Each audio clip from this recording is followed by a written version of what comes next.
All right, hello. So I'm going to do a brief overview of the bike setup that I used for the 2022 Silk Road Mountain Race. So the 2022 Silk Road Mountain Race, the route was roughly 1,158 miles and with about 98,000 feet of climbing. There it is. There's the climb. Came from all the way back there and wound my way up here. Now just finishing. I finished it in about 12 days. I don't remember the exact finish time. But this is the bike and the setup I used during the race. I bought this bike a couple years prior to the race, or a year prior to the race, and I bought the wheel set and the frame independently, and pieced the bike together with the parts that I wanted, and to make the build the way that I wanted, because I wanted a bike that was kind of utilitarian. I wanted something that was a good multi-purpose tool for like everyday training, whether it's around the city, gravel roads, or mountain races, or ultra endurance bike packing races. So this is what the setup I decided on for the Silk Road Mountain Race.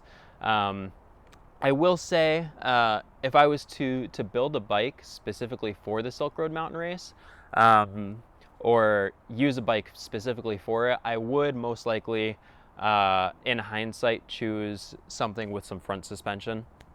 It would just make things a little bit easier for the rough terrain. There were some sections where I really would have liked to, to be descending or climbing on chunky stuff with straight bars and some suspension. So that's something I probably would have chosen in hindsight.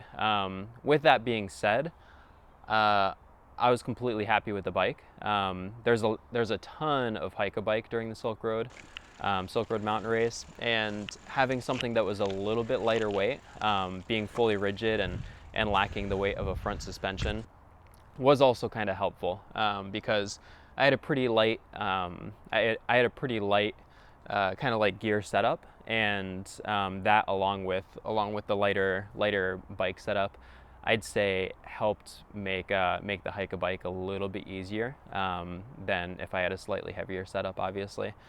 So overall, I was really happy with how this bike performed. So let me get into the specifics of the build. I chose this is a bolt cutter Peacemaker Plus Peacemaker Plus gravel frame set, and then a Whiskey Monster Cross fork that I selected with it, because the Whiskey fork provides a little bit more clearance. Up front, I'm running Maxxis Icon mountain bike tires, 29 by 2.2 inches. So I've still got a good amount, a pretty solid tire width for the more rugged terrain. The clearance between the fork is definitely a little tight. Fortunately, we didn't really come across any mud during the race, so that wasn't too much of an issue. But the Whiskey fork allows for it has internal routing for a dynamo hub. So I have a Shutter Precision dynamo hub routed to a Sine Wave Cycles beacon headlight and USB charger. So that allowed me to not worry about lighting so much, especially about the headlight during the race, because I could just utilize the dynamo to get that lighting. The downfall, I would say, is that I expected to be able to charge my electronics a little bit more so than I was actually able to during the race, because there were some long durations where there was extensive hike-a-bike or rough enough terrain where I wasn't going fast enough to be able to use the dynamo and the USB port to charge things. So it could have been maybe like a stretch of like 5 to 7 hours where I was, my phone was potentially draining, and I couldn't use the hub to charge things just because I didn't get up to enough speed. So that's one thing that that I would have changed. I brought 2 cache batteries. One was 10,000 milliamps, and I believe the other was 7,500 milliamps. I'll have to double check that.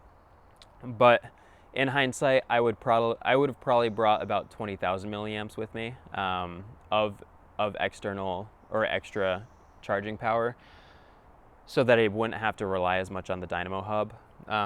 With that being said, it was great for lighting during the race. I always knew that they had a battery source or a light source that I could utilize, and I will say that at no point during the race did I stop at a guest house or like a hotel to charge my extra battery supplies or electronics while I was sleeping. So I heavily relied on the dynamo hub, and that kind of cost me a little bit because there were times where I was really running low on power.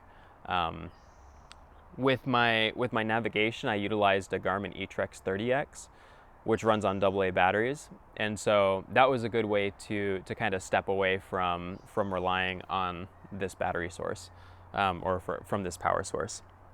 So in terms of the drivetrain, I'm running a 30-tooth chainring with a 10x42 cassette, 1x setup. All the components are SRAM Rival, aside from the Easton cranks. My goal was to have a drivetrain that was easily serviceable in the field. So I wanted something that was cable actuated and something relatively lightweight. The 10x42 SRAM cassette is a really lightweight cassette that has decent amount of range, and then I chose a 30-tooth chainring because that would give me the climbing ratio that I wanted for such long and steep climbs that are present in the Silk Road Mountain Race. I was really happy with the setup. I was definitely sacrificing top end with such a small chainring, but there was never really a point where I felt like I was really missing the top end, because most of the time if I was in a place where I was spinning out, there was really no need to try to push going faster. I utilized that as a time to kind of just rest and recover, and then I had a decent climbing gear when I needed it. I was pretty happy with a 42 for the climbing gear.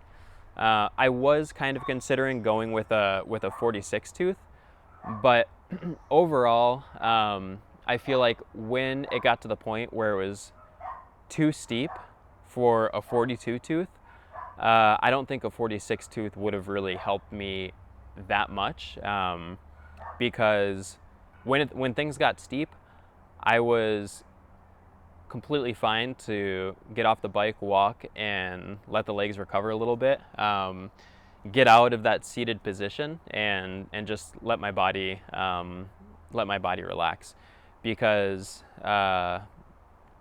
it's a long race. It's 12 days of being on a bike, and so being able to walk a little bit was a good breather. At the same time, it's still hike a bike, so you're not just going out for a stroll. But yeah, there were times where I was on some gravel roads, and it wasn't necessarily chunky, just slightly steep, and I just felt like doing a little bit of walking was good for the mind and body. I have an Aragon saddle. This is the SM Pro, I believe. The SM Comp. SM Comp. Really, really happy with this. I was incredibly comfortable the whole race. Never really had any saddle sore issues. One one of the main things that goes along with that is just proper hygiene, making sure I was using wet wipes pretty consistently, 2 to 3 times during the day, just to make sure that I was getting the salt away from my body. And then also taking time to change out of my bibs. So what I did was I had a set of long tights for the colder nights, and then I had my bib shorts on, and I would periodically change out of my bibs, especially when there was like a water source, like a stream. I would change out of the bibs, soak them in the stream, set them on my rear saddle, just let them dry, and change into my long tights, and unzip the base a little bit and pull them up, so I still had a little bit of breathability, and ride like that for a while. Most of the time I'd try to do that when the terrain was a little bit more gentle, obviously because my long tights didn't have a chamois, and for me, I'm not really accustomed to not riding with a chamois, so just keep it easy on the body with minimal bumping. But yeah, great saddle choice. I was really happy with it. Never really had any issues. I was really comfortable. All right, let's see. So the brake setup, I decided to go with TRP Spire C's. These are cable actuated disc brakes. Again, I wanted something easily serviceable in the field, especially because I had no idea what I was going to come across. I've heard of instances with hydraulic brakes having issues during international flights, and I just wanted something that I knew I could handle if there was an issue. And so I had spare derailleur cable, I had a spare brake cable. Never had issues. Naturally it was a little bit more tiring on the forearms, especially on long descents. So yes, I probably would have preferred hydraulic brakes, but I got by fine with the cable actuated brakes. In terms of water storage, I had 4 cages, so 2 on the frame, 2 on the fork. I was running 750 milliliter bottles, so 3 liters on the bike. And then I also had this pack, which had 1.5 liters storage, along with a Katadyn Be-Free, I believe it was 1 liter bladder and filter. So in terms of water storage, I had 5.5 liters available to me, which was more than enough most of the time. There was really no time where I was running low, and also there was most of the time I was not filling up the whole way. I would fill up the frame, or I'd fill up the bottles on the bike, and I would fill up the bladder. I wouldn't really need to use the spare bladder with the Katadyn Be-Free. I will say that moving forward, if I was to do the race again, I would probably go with a full frame pack with the bladder in it. And I would specifically use the bottles on the fork just to refill a bladder, whether it's in the frame or whether it's on my back, because there are so many cattle that you come across during the race, cattle, horses, and the trails and the gravel roads that you're going to be riding on. There's just a lot of animal poop. And so it's getting on your tires, it's kicking up onto the frame. I'm sure it kicked up onto my bottles because they were definitely pretty dusty and crusty, and I had 2 days of really bad stomach issues, really bad diarrhea, which I think probably was a factor of sipping from bottles that may have been exposed to not so pleasant stuff on the ground. So that's just kind of a tip based on my personal experience. Try to minimize sipping from the bottles that have potential exposure to animal poop.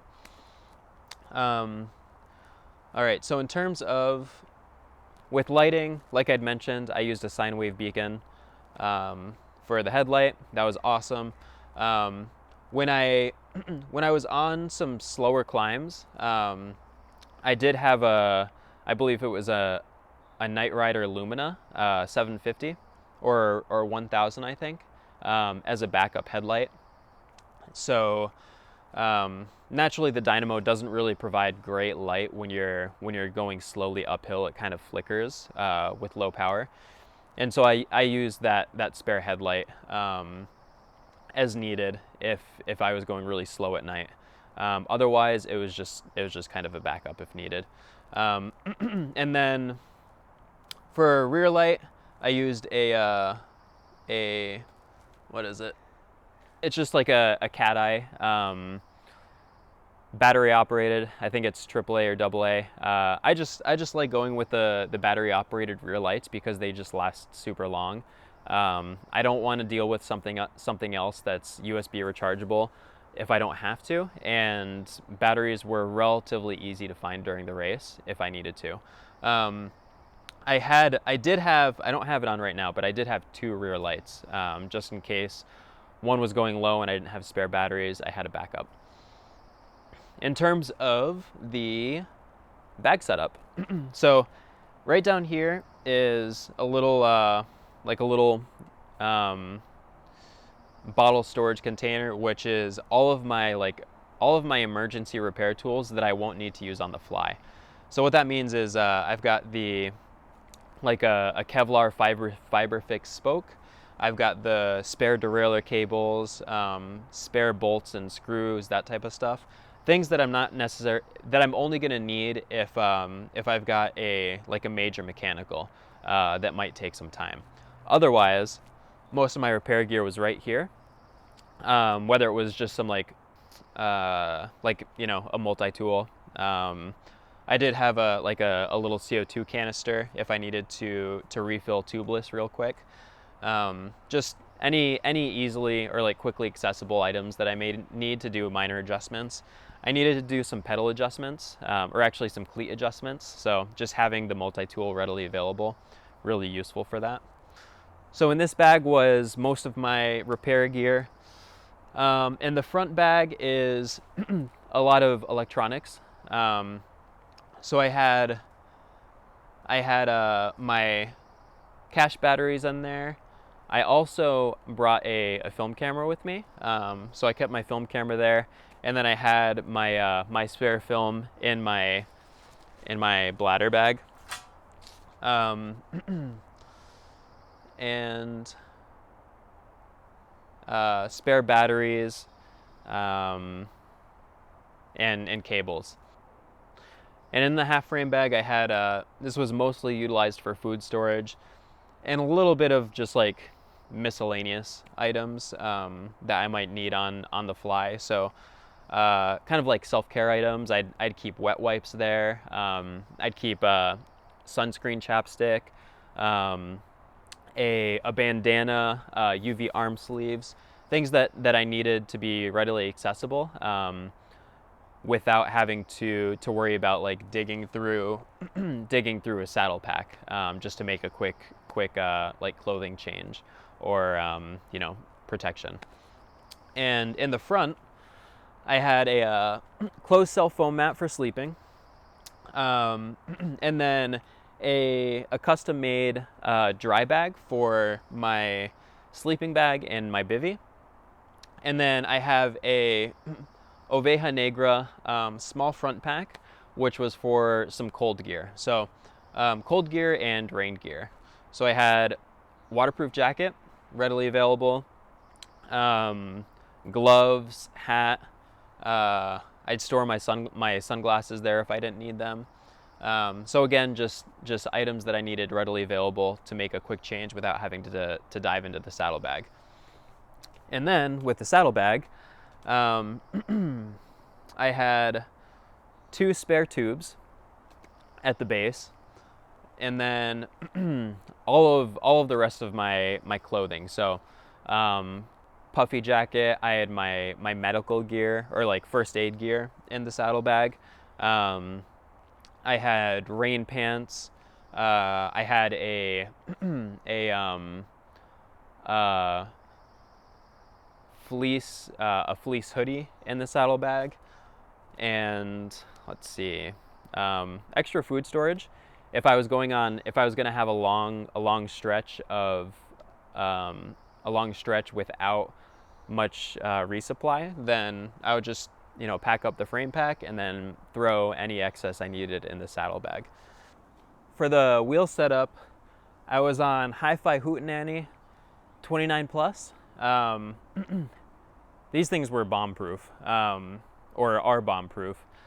I am incredibly impressed with how they perform. I've had no issues with them. Obviously, they're set up tubeless.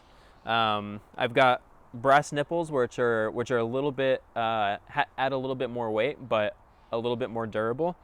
And yeah, I couldn't have been happier with them. Performed flawlessly.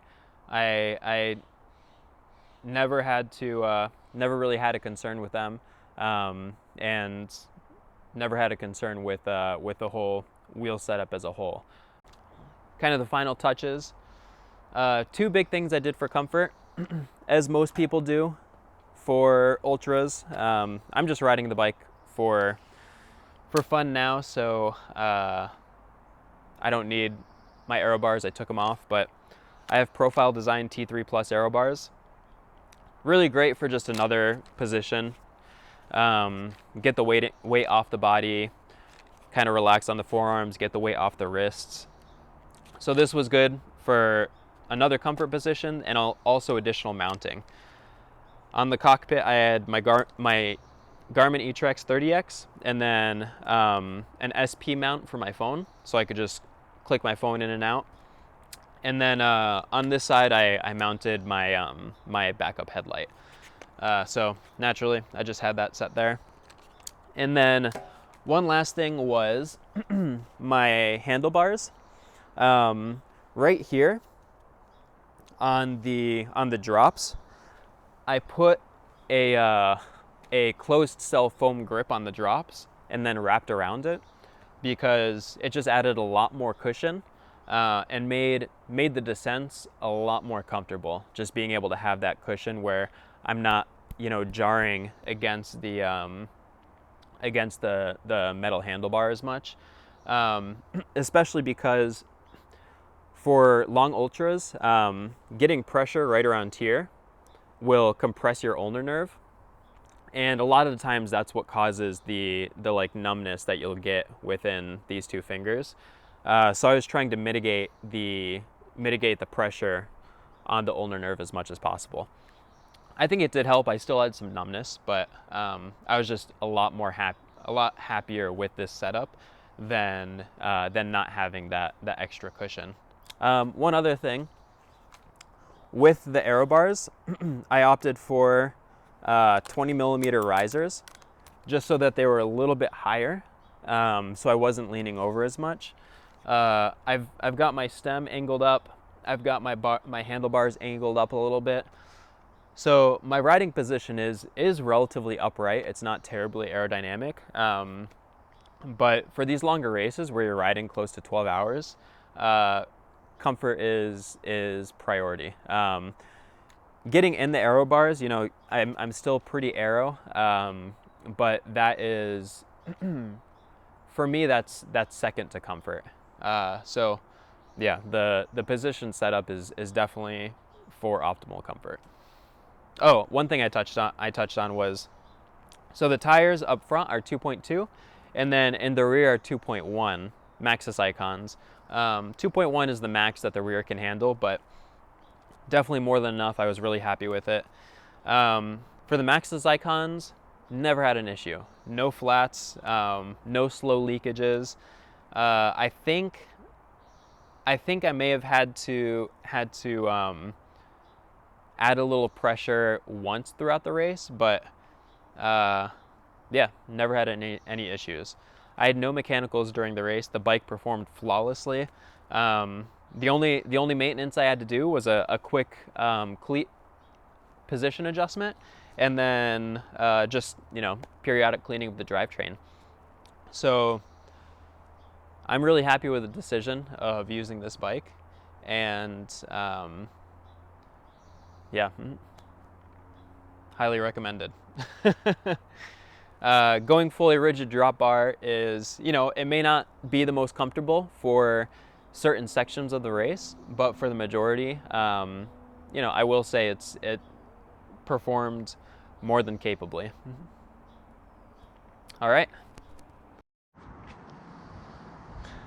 All right, good morning, everybody. It is flight day. It's about, what time? 9:30 right now, and I've got to get to the airport. No, it's about 8:30 right now, and I've got to get to the airport. What time is it? It's 9:30. And I've got to get to the airport around 11. My flight's at 1:30, but I want to make sure that I check the bike and they've got enough time to get the bike onto the plane. So I don't want to rush anything. So right now is the final drivetrain cleanse. Just doing a little cleaning. Haven't touched it yet, clearly. And then fitting it in the box, along with additional items like water bottles. Yeah, so that's the deal now. And here we go.